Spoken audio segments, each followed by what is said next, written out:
Les amis, bienvenue, j'espère que vous allez tous très bien et je suis très content de vous retrouver pour cette nouvelle vidéo. Sujet un peu original, aujourd'hui on se pose la question de savoir qui sera le dauphin en Ligue 1. Qui sera le dauphin du Paris Saint-Germain qu'on estime sans doute, et à raison, remporter le titre de champion de France, qu'on imagine remporter ce titre. Ils ont déjà pris pas mal d'avance. En revanche, on a une question super intéressante autour de cette seconde place, du podium même. C'est très disputé entre plusieurs formations. Qui sera le dauphin? Au bout de 12 journées, je me disais que c'était pas mal de prendre ce moment pour faire un premier bilan dans une certaine mesure. On est à un tiers du parcours à peu près. On refera sans doute une vidéo de ce type dans quelques semaines, mois. Mais premier bilan aujourd'hui, qui est le mieux positionné pour accéder à ce rang, ce titre honorifique de dauphin? Première chose avant de démarrer la vidéo, je trouvais ça intéressant de faire un petit détour sur ce terme. Pourquoi est-ce qu'on parle de dauphin quand on parle du second du championnat de France, d'autres championnats? En fait, ça n'a absolument rien à voir avec l'animal. Comme vous en doutez peut-être, c'est plutôt quelque chose d'historique. C'est une référence au titre qui était donné historiquement au fils aîné du roi de France. Le prince de France, on ne l'appelait pas vraiment prince, mais c'était le dauphin, le fils aîné du roi de France, parce que c'était son successeur, son second. Enfin, c'est pas pour ça qu'on l'appelait le dauphin. C'est plutôt pour ça qu'aujourd'hui, on parle du second de Ligue 1 comme étant le dauphin. C'est quelque part le successeur, le deuxième dans l'ordre. Mais la raison pour laquelle ce terme a été utilisé à l'époque des rois de France, c'était une référence à une principauté de l'Empire germanique qui s'appelait le Dauphiné de Viennois. Et il me semble qu'au tournant, au début du deuxième millénaire, genre entre 1000 et 1200, quelque chose comme ça, ce comté rejoint le royaume français et le dauphin, le successeur du roi français. Voilà, aucun rapport avec l'animal, mais ça faisait une miniature assez sympa, l'emoji est aussi assez éloquent. Tout ça pour dire qu'on va parler aujourd'hui du dauphin, et dans cette conversation, j'ai exclu 3 équipes qui peut-être mériteraient d'y figurer si on faisait une très longue vidéo de 30 minutes, qu'on revenait sur absolument toutes les éventualités, mais j'ai écarté Rennes, Monaco et Lille, que je vois juste un cran pour l'instant, que je vois juste un cran en dessous des 4 formations qu'on va mentionner, Nice, Marseille, Lens et Lyon. Donc voilà, on est parti, on fera sans doute un deuxième bilan en deuxième partie de saison, et peut-être qu'on y inclura donc Monaco, Rennes, Lille, mais on est parti, on va commencer avec Nice. Nice, c'est le nouveau dauphin, ils sont dauphins depuis quelques heures, quelques jours, pour la première fois cette saison, et quand on parle de Nice, forcément la première chose à dire, c'est que, la manière de décrire le mieux cette équipe, c'est que c'est une équipe à la Galtier, avec l'intensité, la hargne, le côté robuste aussi, mais tranchant, et peut-être que ça on en parle un petit peu moins quand on parle de ces équipes de Galtier, très solides. Nice c'est aussi une équipe tranchante, en plus de toutes ses qualités.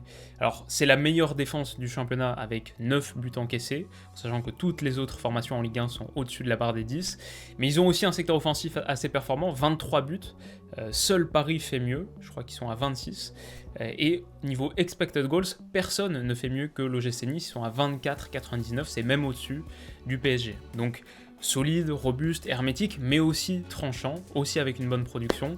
Quand tu rajoutes en plus de ça l'efficacité dans les deux surfaces que Nice a, par exemple, quand on regarde les chiffres avancés, et même si c'est vrai son match contre l'OL était assez mauvais, Walter Benitez est le meilleur gardien de Ligue 1 cette saison. Quand on regarde les chiffres avancés, les post-shot expected goals, on estime qu'il a rapporté, par rapport à la performance d'un gardien moyen, il a sauvé 3,4 buts de plus qu'un gardien moyen en Ligue 1. Ça en fait le numéro 1 de ce classement. Le deuxième, c'est Anthony Lopez. Mais Walter Benitez, premier. Et dans l'autre surface, que ce soit Andy Delors, Kasper Dolberg, Amine Gouiri, c'est pas mal comme triplette de buteurs, tous dans des registres assez différents. Mais grosse dose de qualité aussi sur le secteur offensif. Et ça fait que quand ta production est bonne et qu'en plus tu as l'efficacité dans les deux surfaces, généralement tu ne veux pas être trop loin du compte. Et on peut ajouter bien sûr ce qui caractérise Nice peut-être encore plus que les autres formations, et ce qui fait vraiment de Nice une équipe spéciale cette saison, c'est son côté Galtier, c'est-à-dire sa mentalité. 2 matchs renversés en une semaine, contre Lyon et donc ce week-end contre Angers, et les 2 matchs renversés avec le but de la victoire dans le temps additionnel contre 2 équipes de première partie de tableau. La constante, c'est aussi ce 4-4-2 qui va pas bouger. Voilà, Nice c'est une équipe solide, robuste, grosse mentalité et assez tranchante. C'est costaud cette saison. Voilà pour Nice. L'Olympique de Marseille ensuite, je pense que le gros point positif de l'OM, c'est sans doute la richesse de son effectif. Ils ont beaucoup recruté cet été et ils ont vraiment des solutions un peu de partout dans tous les secteurs de jeu. Maintenant, peut-être qu'une des conséquences de cette richesse, c'est que les meilleurs choix ont pris un peu de temps à se dessiner et prennent encore un peu de temps à se dessiner. Les cadres se distinguent à peine, par exemple. Les cadres de cette équipe, on les comprend et on les trouve à peine maintenant. Et le résultat, c'est que la production collective de l'OM est encore en rodage et n'a pas été excellente pour l'instant. Quand on regarde à nouveau les chiffres, Marseille en nombre de buts marqués, c'est la 6e attaque de France, c'est la 8e en expected goals pour seulement, et la 12e en expected goals against. Donc ils concèdent pas mal d'occasions, et n'en génèrent pas un volume démentiel non plus. Ils sont pas top 3 en XG, ils sont 12e avec le plus de tirs par exemple, et sans ballon, je ne sais pas si c'est une question d'énergie, mais la patte Sampaoli prend un peu de temps à se dessiner. On voit pas trop ce côté Sampaoli, ultra pressing et grosse densité dans la moitié de terrain adverse, dans le tiers de terrain adverse. Par exemple, très peu de pression pour Marseille. Alors mécaniquement, c'est un chiffre qui baisse, le nombre de pressions, c'est un chiffre qui baisse quand tu as beaucoup le ballon, tu vas moins être en capacité de presser, et c'est un peu contre-intuitif, mais les équipes qui ont le plus de pression dans ces classements de chiffres avancés, c'est parfois les équipes qui passent le plus de temps à défendre devant leur surface, Metz, etc. Mais l'OM est dernière en Ligue 1 en nombre de pressions par 90 minutes, mais elle est aussi dans le ventre mou en pourcentage de pression réussie. Donc même quand ça presse, a priori ça ne le fait pas très efficacement. Donc voilà. L'efficacité dans la surface adverse est moyenne aussi. Ils sont lanterne rouge, dernière équipe de Ligue 1 en pourcentage de tirs cadrés. Donc manque un peu de cette justesse dans le dernier tiers. Il y a pas mal de choses à redire sur cet OM finalement. Pour moi, la bonne nouvelle, c'est quand même le niveau de certaines individualités quand tu regardes Saliba, Payet, Rongier, Guendouzi, Under par exemple. Avec des gars comme ça et avec leur niveau de performance, bon, tu peux voir un petit peu venir, tu voyages. Et puis la très bonne nouvelle, c'est peut-être aussi qu'en étant 3e de Ligue 1 actuellement, donc une certaine base, l'OM a pour moi encore une très grosse marge d'amélioration à aller chercher, autant au niveau individuel, où on peut attendre beaucoup plus de certains joueurs qui sont censés être importants, Gerson, Milik, même Amin Harit, qui n'a pas beaucoup joué pour l'instant, mais aussi marge d'amélioration collective si la méthode Sampaoli prend. Voilà, attention seulement au niveau d'énergie, en plus avec la Coupe d'Europe. Mais il y a de bonnes choses aussi du côté de cet Olympique de Marseille, donc on a une bataille tendue. La troisième formation dont on va parler, c'est le RC Lens. Alors sur la qualité collective pure, je pense qu'il n'y a aucune équipe de Ligue 1, pas même le Paris Saint-Germain, qui produit ce que Lens produit cette saison, qui joue aussi bien, qui est aussi abouti dans ses principes, on va dire. Ce Lens de Francaise est magnifique, il suffit de le regarder 90 minutes. Pour le savoir, sur les stats avancées, c'est la première équipe de Ligue 1 en nombre de tirs, tout en ayant seulement le 11e volume de possession. Et je pense que cette tension entre ces deux chiffres souligne à quel point on a avec Lens une équipe un peu allemande dans son style, qui mise beaucoup sur le pressing, mais aussi sur la projection rapide à la récupération, peu importe la zone où il y a récupération, que ce soit dans sa moitié de terrain ou dans le dernier tiers, très vite après la récup, on ne cherche pas un jeu de possession, on attaque, et c'est super spectaculaire, super kiffant à voir, et en plus c'est bien fait, ça réussit. Donc voilà, il y a eu la défaite contre l'OL ce week-end, mais c'est plutôt un trompe-l'œil, ils ont mieux joué que Lyon, ont vraiment livré une prestation pleine avec 10 tirs cadrés, etc. Gros match d'Anthony Lopez. Et collectivement, c'est tellement impressionnant qu'à peu près tous les joueurs ressortent, même si je pense que dans d'autres formations, ils seraient nettement moins en vue, et on verrait que ce pas des joueurs si extraordinaires que ça. Mais il y a aussi quelques vraies belles individualités, Seko Fofana par exemple, qui est énorme, Arnaud Kalimuendo, Gaël Kakuta, entre autres, donc il y a de bons joueurs. Alors, il y a quand même un effectif moins étoffé que chez les trois autres, de mon point de vue, mais c'est vrai aussi que quand tu as un système aussi performant, tu es moins dépendant de la qualité et des rendements individuels de chaque joueur. Tous les joueurs qui entrent à peu près dans le 11 se mettent globalement au diapason et au niveau d'exigence tactique, technique, physique de Francaise. Tout ça t'apporte un niveau de performance relativement constant, ce qui est très important. Sur 38 journées, peut-être que le petit bémol relatif à Lens, bon, il y en a plusieurs, mais un majeur, c'est le niveau d'expérience et de mentalité dans une certaine mesure. L'année dernière, on a vu une équipe par exemple qui est sortie des places européennes sur la fin, avec une fin de championnat vraiment nettement moins bonne. Donc est-ce qu'il y a cette mentalité pour aller accrocher cet objectif de par exemple être dauphin du Paris Saint-Germain, ce qui serait assez fou?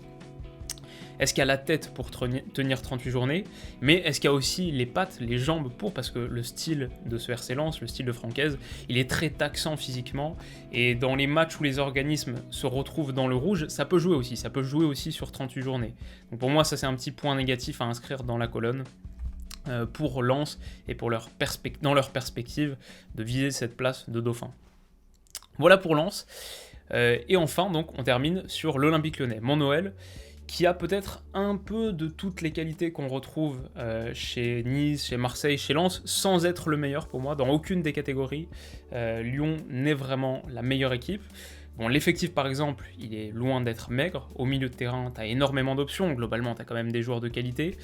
Maintenant, il y a quelques éléments clés qui sont vraiment irremplaçables. Et si sort du 11, tu vas avoir une grosse perdition, une grosse perte de qualité. Je pense bien sûr à Lucas Paqueta, mais on a aussi des joueurs comme Bruno Guimaraes, Jérôme Boateng. Il n'y a pas vraiment de remplaçant à Jérôme Boateng, pas vraiment de remplaçant à Emerson aussi, qui est en dessous des autres sur le niveau de qualité pure. Mais s'il se blesse sur le flanc gauche, tu n'as quasiment personne. Donc, beaucoup de qualité à Lyon, mais elle est très concentrée chez certains individus. Quand on voit le début de saison de Paqueta par exemple, faut pas qu'il y ait de blessures, et ça c'est quand même un risque assez fort. Ensuite sur la qualité collective, donc au-delà des individus, la qualité collective, et je dirais que c'est en net progrès. Cet OL de Peter Bosz, il est bien meilleur que les versions précédentes. Il exhibe de plus en plus cette patte Peter Bosz sur les efforts sans ballon, comme sur la qualité de jeu positionnel, et quand on regarde les chiffres, Lyon c'est la 3e équipe avec le plus de tirs en Ligue 1, la 2e avec le plus de tirs cadrés, la 2e en ballon touché dans le dernier tiers, et la 3e en ballon touché dans la surface adverse. Donc il y a un gros volume qui est généré. Maintenant, c'est un style et un apprentissage qui vient aussi avec beaucoup d'occasions concédées. Cet OL est assez déséquilibré et peut souffrir beaucoup aussi. L'OL, c'est le 2e plus gros volume de XG produit en Ligue 1, mais aussi le 2e plus gros volume de XG A, donc de XG encaissé, subi, against. Donc ça, c'est problématique. La mentalité, c'est une bonne question à l'OL. Je trouve qu'elle est vraiment en net progrès par rapport à la saison dernière ou aux saisons précédentes. On va dire qu'il y a une équipe qui est dans l'ensemble plus constante, qui fait plus les efforts, qui rechigne moins à la tâche, qui est moins hétérogène. Pour autant, il y a toujours beaucoup de points perdus en menant au score. Et il y a encore des erreurs de concentration. Ça, c'est le côté négatif, mais il y a aussi ce groupe qui est de plus en plus soudé, de plus en plus guerrier. L'effectif a changé aussi, et disons qu'on a des joueurs avec plus d'expérience qui sont arrivés. Voilà, sur la mentalité, je trouve qu'il y a à la fois des progrès, et en même temps, pas mal de choses à corriger encore. Et puis ensuite, l'efficacité dans les deux surfaces. Ça, je dirais que c'est globalement aussi en progrès. L'OL finit un peu mieux ses occasions que l'année dernière. Et entre le retour en forme de Lopez, qui est donc, comme on l'a dit, le 2e meilleur gardien de Ligue 1 au post-shot expected goals, qui fait vraiment une bonne saison 2021-2022, après avoir totalement raté son exercice 2020-2021. Entre Lopez et le remplacement de Marcelo par Boateng, la défense de surface à l'OL s'est nettement améliorée. Donc ça, c'est un bon point. Maintenant, le résultat de ce début de saison, c'est que de toutes les équipes qu'on a évoquées pour l'instant, Nice, Lens, l'OM et l'OL, de toutes ces équipes évoquées, l'OL a seulement la 3e meilleure attaque sur 4 et à la 4e défense sur 4 en nombre de buts marqués, nombre de buts encaissés, seulement plus 3, je crois, plus 3 ou plus 4 en différence de buts. Donc c'est une équipe qui est en progrès, mais dont les acquis restent encore assez fragiles, sont à renforcer, à consolider. Voilà pour les 4 formations. Maintenant, mon avis final, mon prono sur la question. Je pense qu'on a commencé à l'évoquer un peu à travers cette vidéo, mais pour moi, dans la perspective de réaliser une bonne saison, peut-être que la matrice que j'applique, notamment en début de saison, quand je fais mon classement de Ligue 1 ou mon classement de championnat, qu'est-ce qu'il faut faire pour faire une bonne saison? Pour moi, il y a 4 choses vraiment. La première, c'est la qualité collective. À quel point est-ce que ton projet de jeu est riche dans ses idées et à bien exécuter. Il faut les idées, il faut l'exécution. Donc sur ce projet de jeu, je dirais que les 4 équipes sont assez intéressantes. On a de la chance pour le coup, on a une vraie bataille pour les places européennes, pour ce podium, avec 4 équipes assez intéressantes sur leur projet de jeu. Mais à la fois la richesse et le niveau d'aboutissement, je mettrais Lens et Nice au-dessus de Lyon et Marseille, pour des raisons assez différentes, Lens et Nice. Mais toutes les deux au-dessus de Lyon qui est en progrès mais a encore des lacunes, et Marseille qui pour toute sa richesse quantitative, toute la richesse de son effectif, peine encore à trouver son rythme de croisière. Donc ça c'est sur la qualité collective. Ensuite, deuxième critère majeur pour moi, c'est l'efficacité dans les deux surfaces. À quel point est-ce que ton modèle de jeu, ton style, à quel point est-ce qu'il est validé là où ça compte vraiment, dans les deux surfaces de réparation. Est-ce que ta défense de surface, de la charnière au gardien, est bonne? Est-ce que tes offensifs convertissent les occasions? Là, je mettrais un petit avantage pour Nice. Comme on l'a évoqué, le meilleur gardien, une charnière solide, et les 3 offensifs qui sont franchement pas mal du tout. Ça se traduit en quasiment la deuxième meilleure attaque et meilleure défense du championnat. Avantage Nice ici sans doute. Troisième point, c'est la richesse quantitative de ton effectif. Pour tenir 38 journées, pour faire face aux imprévus, aux blessures, aux méformes, il faut beaucoup de bons joueurs pour moi. Pour finir dauphin, donc j'ai mis, il faut faire 38 journées consistantes, il faut avoir les réserves, les ressources qui te permettent de pallier à ces blessures, à ces imprévus. Ici, je mettrais sans doute, dans cette catégorie, je mettrais sans doute Marseille au-dessus des autres. Pas sur tous les postes, mais globalement, il y a beaucoup de matière à Marseille, donc peut-être qu'ici, il remporte cette catégorie, avec derrière, disons, Nice et Lyon, pour des raisons un peu différentes, et Lens peut-être en dessous des trois autres. Donc voilà en gros pour ce troisième point. Et le quatrième point, c'est vraiment la mentalité, l'expérience. Pour faire 38 journées de haut niveau, pour résister dans le sprint final, il faut ce supplément de mentalité. Un supplément que par exemple l'OL avait il y a quelques saisons. Le lion du sprint final était historiquement toujours très fort. Là, je pense que la palme de la plus grosse mentalité, il est pour ce Nice de Galtier, qui a prouvé, ne serait-ce qu'il y a quelques mois avec Lille, qui a prouvé qu'il pouvait endurer dans ce sprint final. Une qualité que Lens, par exemple, a beaucoup moins montré dans le sprint final de la saison dernière. Et forcément, pour une équipe qui sort à peine de Ligue 2, qui était en Ligue 2 il y a 2 ans, on peut comprendre aussi la raison pourquoi. Donc voilà, tout ça, ça fait que mon dauphin, peut-être que vous l'avez compris, le dauphin que je choisirais à ce stade de la saison, c'est le dauphin actuel, c'est Nice. Pour toutes les raisons qu'on a évoquées, pour les scénarios des semaines passées aussi qui m'ont plutôt marqué, bon déjà en tant que supporter lyonnais, mais même dans l'absolu, je pense que ce genre de victoire, ça veut dire pas mal de choses. Et pour moi, ces victoires, elles soulignent pas tant les limites de Nice, il y en a, mais plutôt sa très grosse mentalité, sa capacité à rebondir dans la difficulté, à souffrir ensemble. C'est des qualités qui, à mon avis, se répercutent bien, qui se reflètent bien sur 38 journées, qui vont beaucoup t'aider sur 38 journées. Une qualité de résilience qui, sur l'ensemble de la saison, j'ai dit, peut faire des miracles. Donc il y a ça, et puis sur la qualité collective, comme on l'a dit, grosse production.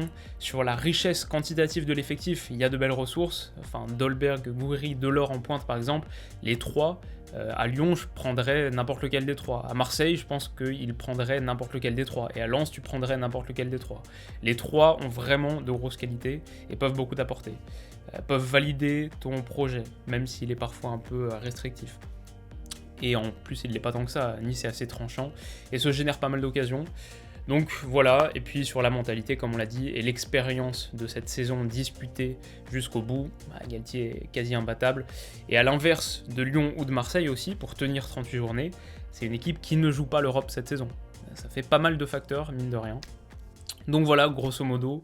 On verra un classement de Ligue 1 en début de saison, la vidéo classement de Ligue 1, prono Ligue 1, j'avais mis Marseille 2e, Nice 3e, Lyon 4e et Lens 6e. Donc toutes ces équipes répondent plutôt au rendez-vous, il n'y a pas d'énormes surprises, mais on verra l'ordre à la fin.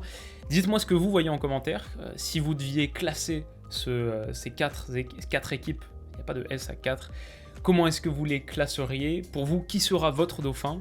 Dites-moi tout ça en commentaire, on se fait plaisir comme d'habitude. Si vous avez vu la vidéo jusqu'au bout, n'hésitez pas à mettre un petit emoji dauphin. Voilà. Et n'hésitez pas à mettre un petit pouce bleu aussi si la vidéo vous a plu. Vous pouvez vous abonner pour ne pas rater les prochaines qui sortiront sur la chaîne. Et voilà, rien de plus à dire. Passez une excellente semaine qui démarre. On se retrouve dans quelques jours pour parler Ligue des Champions, mais de plein d'autres choses aussi, j'espère. Prenez soin de vous et de vos proches, et on se dit à très vite. Bisous.